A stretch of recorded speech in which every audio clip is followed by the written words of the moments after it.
Soy el doctor Maño. De la muestra es mayor del 10% que la población blanco.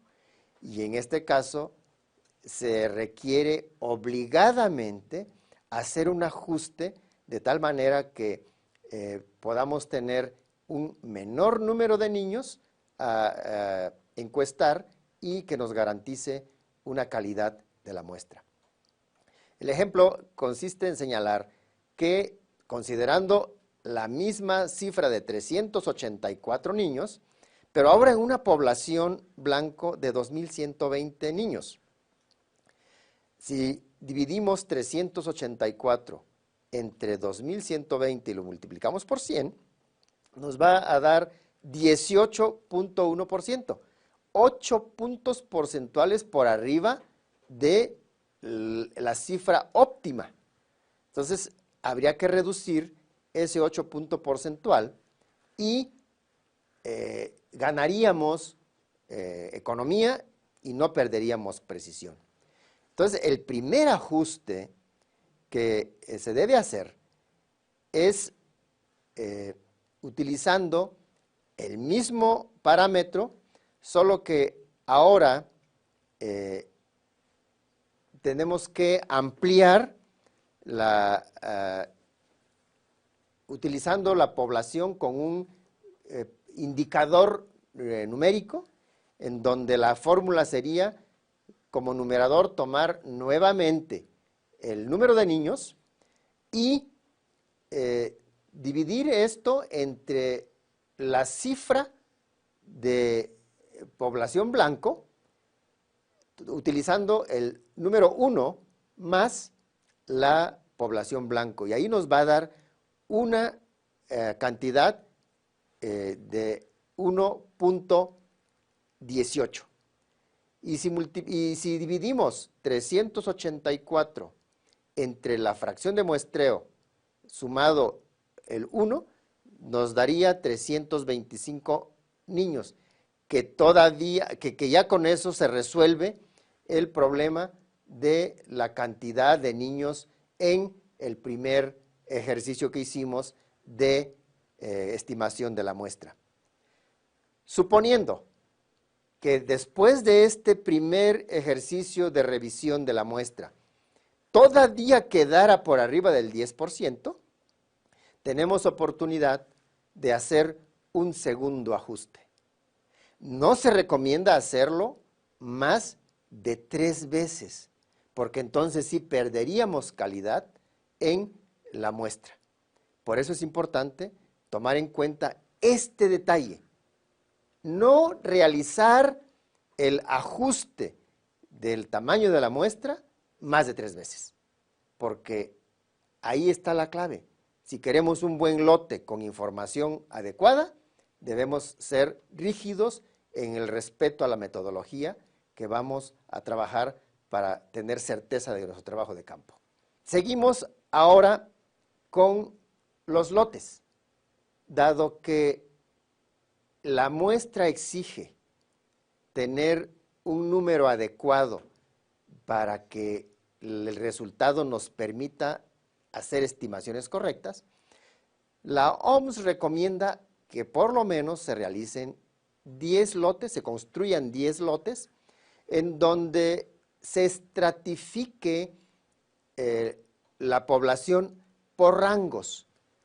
En la zona rural a lo mejor conviene estratificar localidades con menos de 500 habitantes, estratificarlos por municipio o por un área de salud específica, una jurisdicción sanitaria, una zona de salud, de tal manera que tengamos lotes que puedan dar información representativa por áreas geográficas. Una segunda definición podrían ser, sobre todo, ya en localidades suburbanas, dividir localidades entre 500 y 2.500 habitantes, igual por municipio, por jurisdicción sanitaria, y hacer lotes con poblaciones mayores de 2.500, de tal manera que tengamos una estratificación que nos permita incorporar a la muestra toda la variante de posibilidades de niños y nos permita conocer que realmente están llegando los servicios de vacunación a toda la población, porque seguramente es muy fácil llegar y vacunar en las zonas urbanas, pero ¿cómo se llega y se vacuna a las zonas rurales? Y esta información estratificada sí nos va a permitir sacar conclusiones de qué está pasando tanto en la zona urbana como en la zona rural.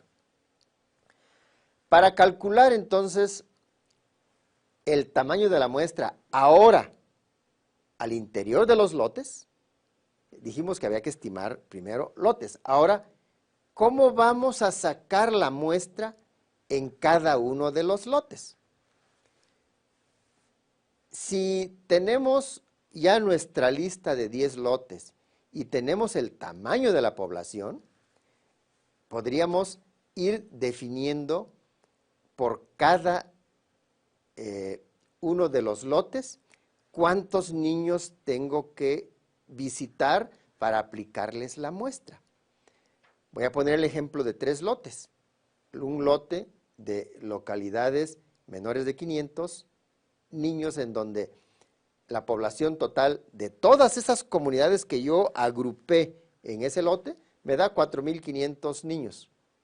El porcentaje es de 14.9 para una muestra de 58 niños. El segundo lote, que son localidades entre 500 y 2.500 niños, localizamos 23.450 niños para un porcentaje de población general del 78%. Y el tamaño de la muestra sería de 300 niños, sacando la proporción. Y el tercer lote, que nos daría una población de 2.105 niños, que sumados al total nos daría el 7% del tamaño total de la población, tendríamos que obtener para ese lote 27 niños. Si sumamos 58 más 300 más 27, tendríamos los 384 niños. ¿Qué fue lo que hicimos? Sacar la proporción según el tamaño de cada lote para saber cuántos niños debo obtener de acuerdo al total de población que le corresponde a cada lote. Y así es como se puede ir obteniendo la información.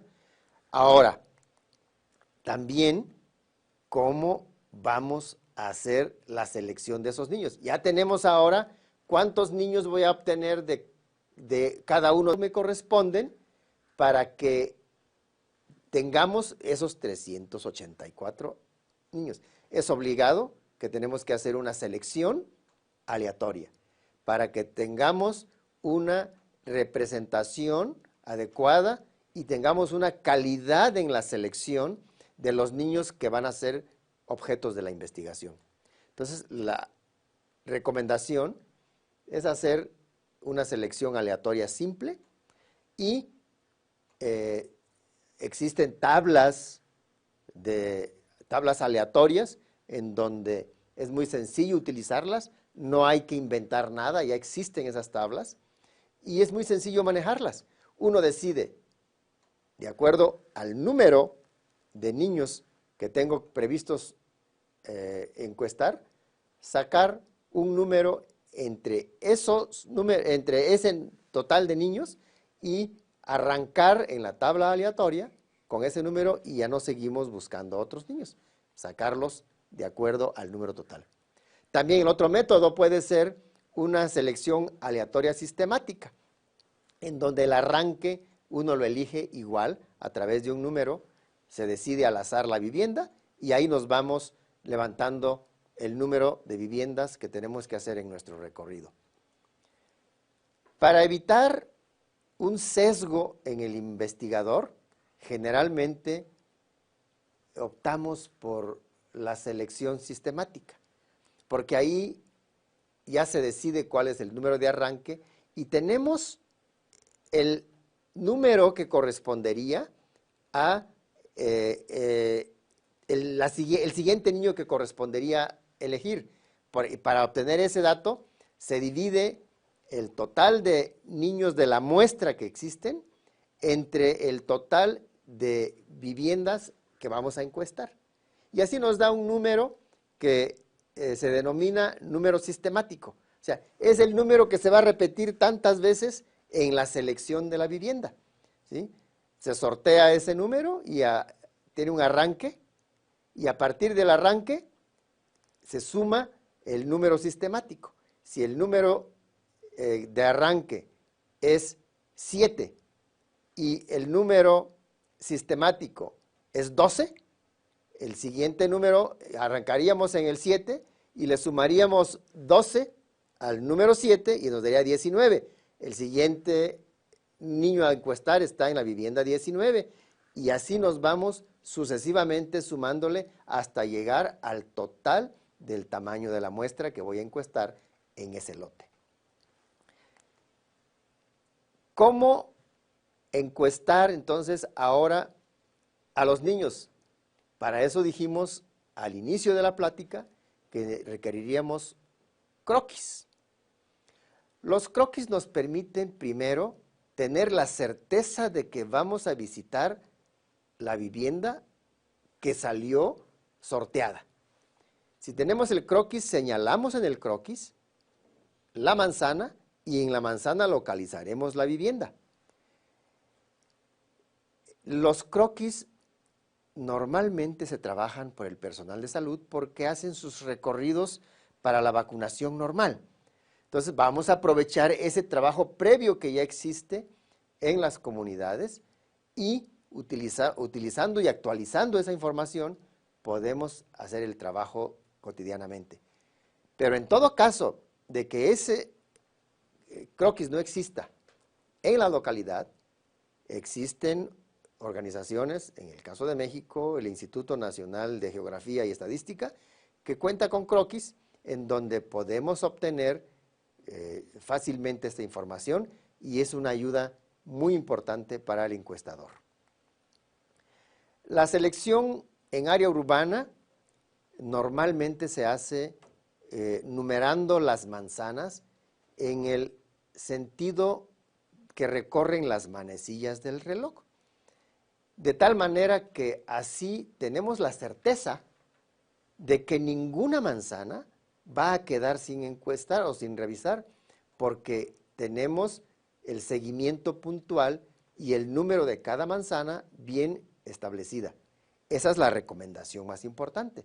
En la zona rural esto no es factible, pero sí podemos saber cómo se encuentran las viviendas, porque son viviendas aisladas, y tendríamos que tomar la selección siguiendo también una orientación en zigzag, de tal manera que no se nos escape ninguna de las viviendas que vamos a encuestar. Entonces, son tareas que se tienen que realizar previamente al levantamiento de la encuesta, porque sin este instrumento, la encuesta nos va a llevar ciertas dificultades. Porque tendríamos que llegar a la comunidad y hacer el levantamiento del croquis. Pero es importante tener ya estas herramientas de trabajo. Para el levantamiento de la encuesta, en cada vivienda seleccionada se va a obtener el dato solo de un niño. No se vale si en una vivienda hay 3 niños que están en el grupo de edad que queremos encuestar, se complete la información de 3 encuestas, porque entonces sí perderíamos la representatividad que buscamos en la encuesta. Entonces, de cada vivienda se va a levantar solo un niño. ¿Qué pasa si la vivienda que cayó seleccionada no tiene niños? Bueno, hay posibilidad de reemplazar esa vivienda con otra dentro del mismo marco muestral, ¿sí? Entonces, en la misma manzana podemos buscar otra vivienda con niños o trasladarnos a la siguiente manzana en el mismo sentido de las manecillas del reloj para localizar a esa vivienda. Entonces, si por alguna razón no podemos llegar a una comunidad porque se inundó el camino, el río no permite el paso, podemos reemplazar esa localidad por otra, siempre y cuando tenga las mismas características y se encuentre más o menos en un radio de 5 kilómetros a esa comunidad. Y es mejor, por supuesto, una comunidad más cercana a la seleccionada.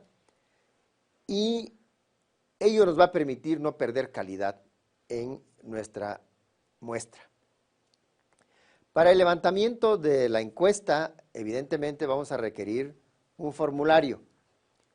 Este formulario debe tener las preguntas clave de lo que queremos saber. Voy a ponerles un ejemplo. El formulario debe tener la identificación del niño, la edad, las dosis que ha recibido, etc. O sea, es un formulario previamente elaborado y probado en campo para que no haya dificultades en el levantamiento por los encuestadores. Una vez terminado el levantamiento ya en campo, día con día tiene que revisarse el trabajo de cada vacunador. Vamos a revisarles, por supuesto, las cédulas e ir validando la información que ellos nos están proporcionando. Muchas veces la información que ellos proporcionan nos genera dudas. Entonces, se aprovecha la presencia de ellos para aclarar las dudas que tenemos en el llenado del formulario. Porque si se deja para un siguiente día, seguramente el encuestador salió al campo y cuando regrese ya olvidó qué pasó en ese domicilio. Por eso es importante que al término de la jornada se revise con cada encuestador la cédula que levantó en ese día de trabajo. Todas las cédulas, por supuesto, una vez revisadas y validadas, deben capturarse en un paquete informático. Existen paquetes informáticos ya previamente trabajados y probados universalmente. Paquetes que propone la OMS, por ejemplo, EpiInfo, Stata, SPS, que son los paquetes tradicionales que usamos para las integración de la información, validación de la información, limpieza de la información, para obtener resultados de una base de datos que nos va a permitir tener el informe final de nuestra encuesta.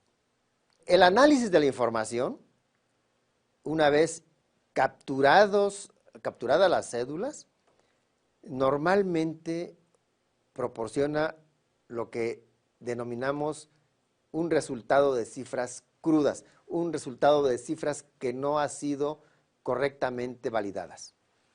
Por lo tanto, como se trató de una encuesta que va a darse un resultado inferencial a una población mayor, entonces hay que hacer ajustes de tal manera, ajustes en relación al tamaño de la población para que el resultado final sea realmente representativo de la población a la que se va a hacer inferencia de los resultados. Yo creo que si se cumplen cabalmente los pasos de la metodología de la encuesta rápida de cobertura, vamos a tener la confianza de que nuestros sistemas de información tradicionales y el resultado de la encuesta pueden ser comparables. Muchas veces los resultados de la encuesta nos dan información de una cobertura inferior. Precisamente la encuesta puede o no validar los datos administrativos, pero dado que la encuesta permite tener información aleatoria, esta encuesta nos da más confianza del resultado. El sistema de información administrativo muchas veces solamente suma dosis aplicadas que pueden ser incluso del mismo niño y estamos considerando como que está cubriéndose otro niño. Por eso es importante validar mediante encuestas los datos de los sistemas tradicionales. En el caso de un comparativo entre el sistema de información que lleva registro nominal y la encuesta rápida, podemos tener la garantía de que el niño que nos dice el sistema de información del registro nominal se encuentra o no registrado de los niños que encontramos en campo. Por eso es importante tener claridad en esos datos y poder hacer una comparación que nos permita la confianza de nuestro trabajo de campo. Hasta aquí podríamos decir que terminaríamos esta parte de los conceptos generales del sistema de información y cómo validar los resultados del sistema de información mediante una encuesta rápida de cobertura.